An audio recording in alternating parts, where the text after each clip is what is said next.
We are joined by Chris Foti, Vice President of Kramer Properties, and Joe Kramer, the namesake of Kramer Properties. Good to see you guys. Thank you. Thank you for having us. Michelle Roberts, friend of the show. Good to see you, Michelle.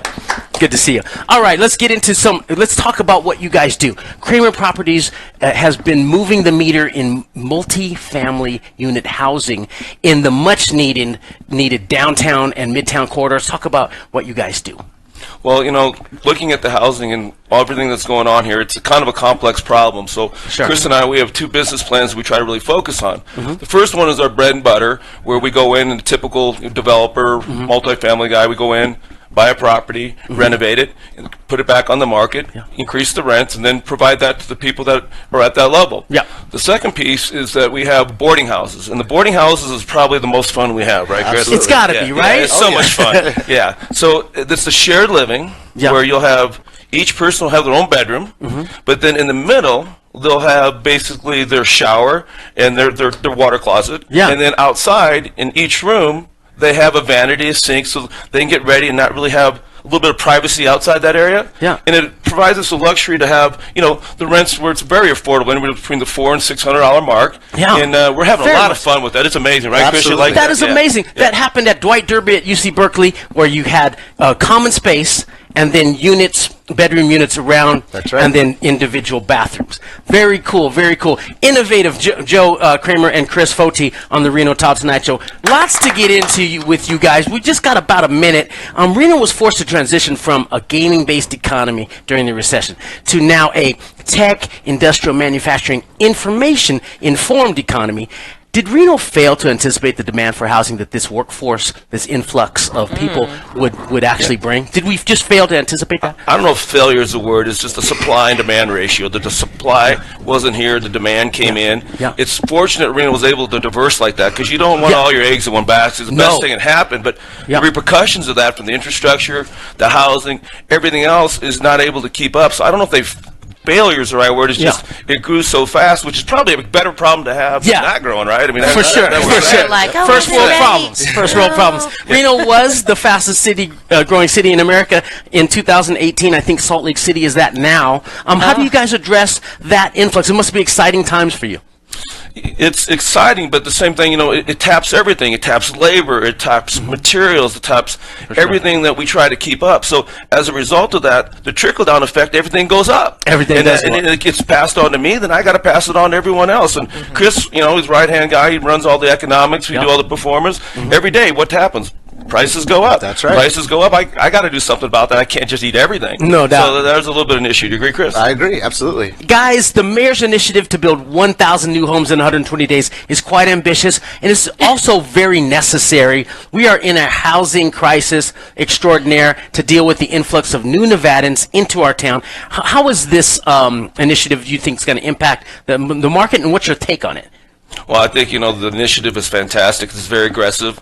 It 100% needs to be done. I wish her the best. I think it's something that when we look back, that if she's able to pull us off, or when she's able to pull us off, it'll change the whole vibe of the city and help everyone get some affordable housing, and hopefully maybe change that, you know, supply and demand ratio so it maybe balances out a little bit, so everything will kind of neutralize a little bit. This is what she's doing is, for the next 4 months, Reno will delay developers' fees on new buildings with 30 or more units. And I'm not sure, I know some of your units are 20 and 10 units. They're a little smaller than this, but certainly it must be a great gift to developers who have been, you know, in a project, you're going to encounter so many different things. In certain top parts of the town, the lines, the water lines are only like 2.5 feet down, and there's root damage to foundations, all these things that developers encounter that delay the process and drive fees up for the price of the project. So I think this is going to really impact things like sewer and infrastructure payments that can run up into the 5 figures.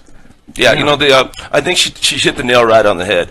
The impact fees are something that's a fee that's an upfront fee. So I don't care how you slice it. It comes out of your pocket before you buy the land, before you get your building permits, before you get your certificate of occupancy. So when you look at it, it's actually a deal breaker. And by her reducing that or limiting to that opens the whole field up where, again, more people are going to come in. They're going to take a chance.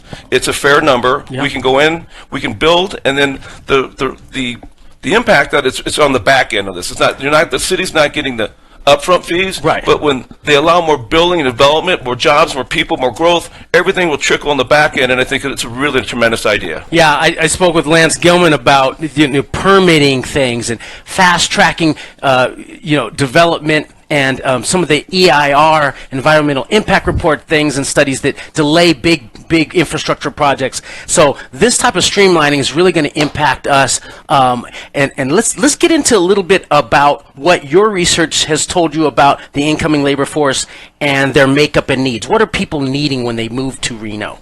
Well, housing, I think. That's for sure. Yeah, and affordable housing. Yeah. I mean, there's a lot of people that come here from outside the area that are used to higher rent, so it's not too bad.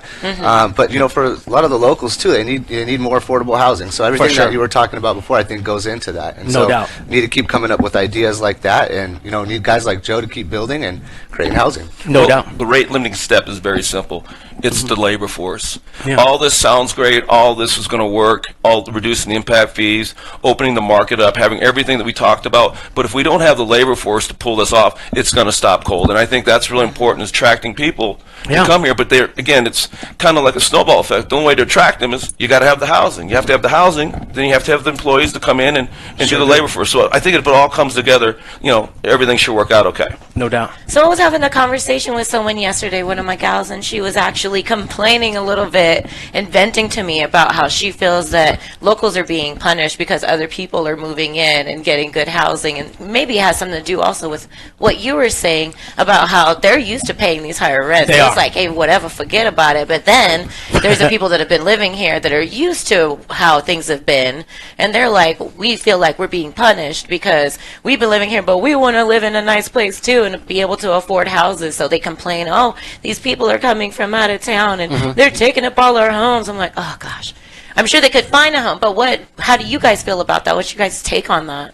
Well, the local population is, obviously they're here, and as people continue to move in, it's going to change. And, there's nothing we can ever predict besides change. And when these things happen, it's just going to have to adapt, because I have to adapt every day. And you know what? They're just going to have to adapt. And at this point, that's just something out of our control. Yeah, but I always think there will be a niche. There will always be a place. You'll always be able to find some decent, good, affordable housing. But at the end result is, if it's coming, it's coming. It's kind of hard to stop, progression. Yeah, exactly. And then, so are you guys going to be doing anything that might help to make those people feel better? Or, because I think adapt is the right answer, honestly. It's like, hey, you got to grow and go with it. If someone increased your taxes, you can't not pay them.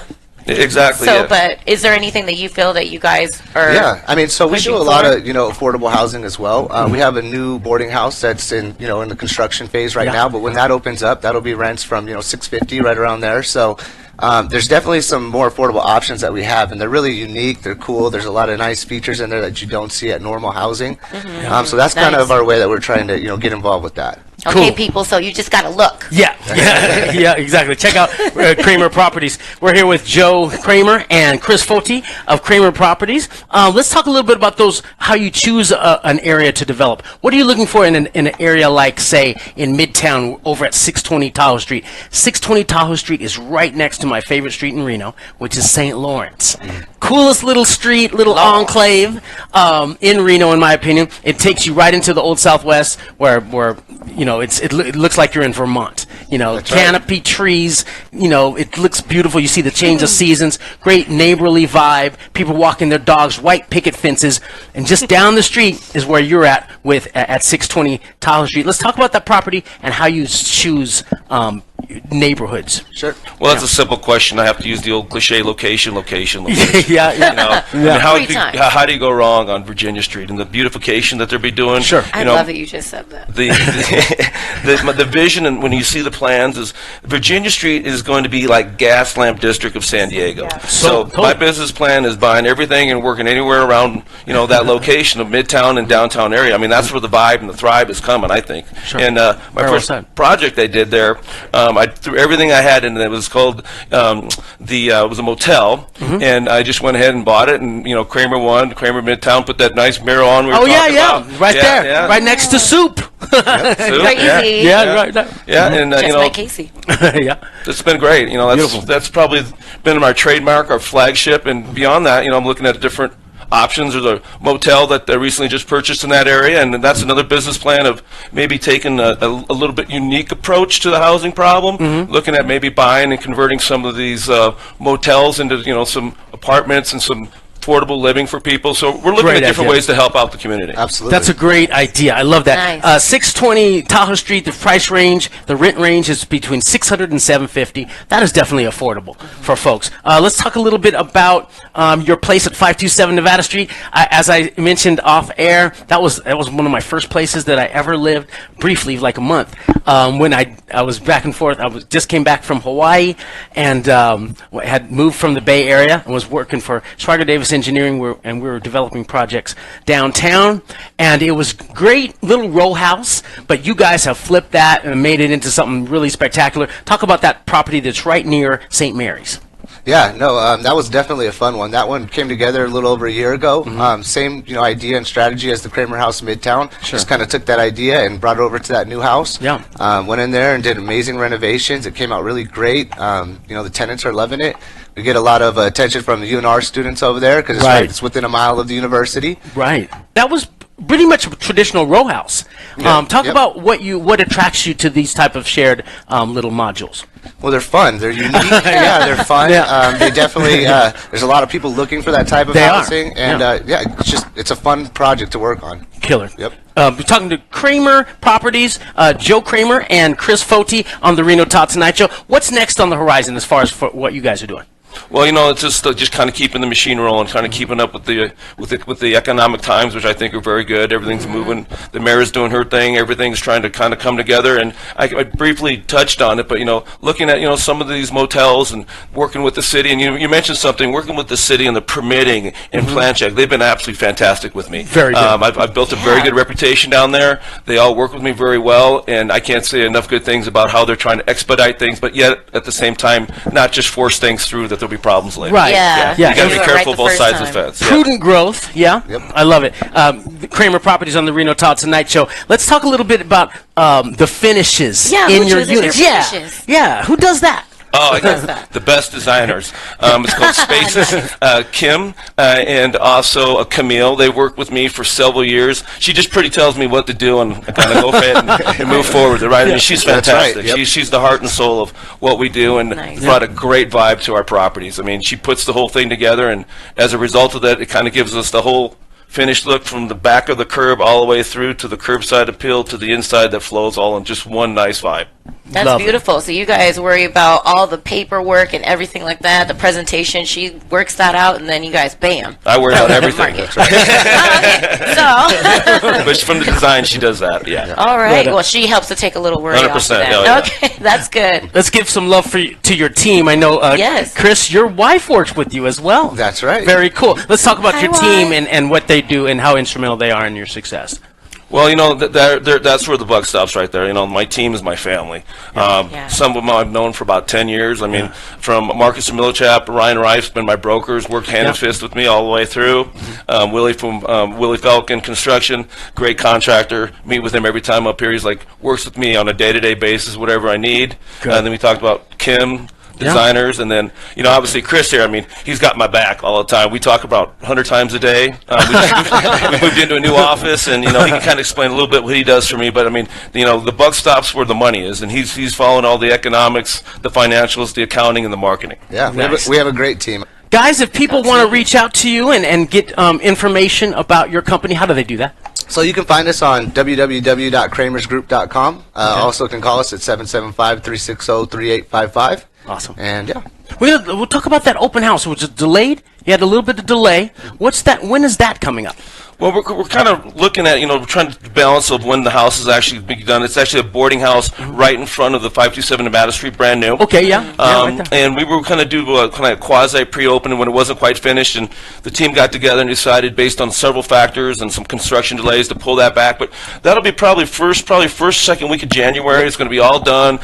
We're going to do another big, huge mural that's going to be on it. It's Nice. going to have a great common area, great vibe through the designers and the shared living, and it's going to be a fantastic project that we're so excited about. Absolutely. Yeah. And we'll keep you updated on that. We do a Please do. promotion for us. We'd like that. Yeah, Thank you so definitely. much, guys. Kramer Properties, thank you so much for joining us. This is the Reno Tahoe Tonight Show.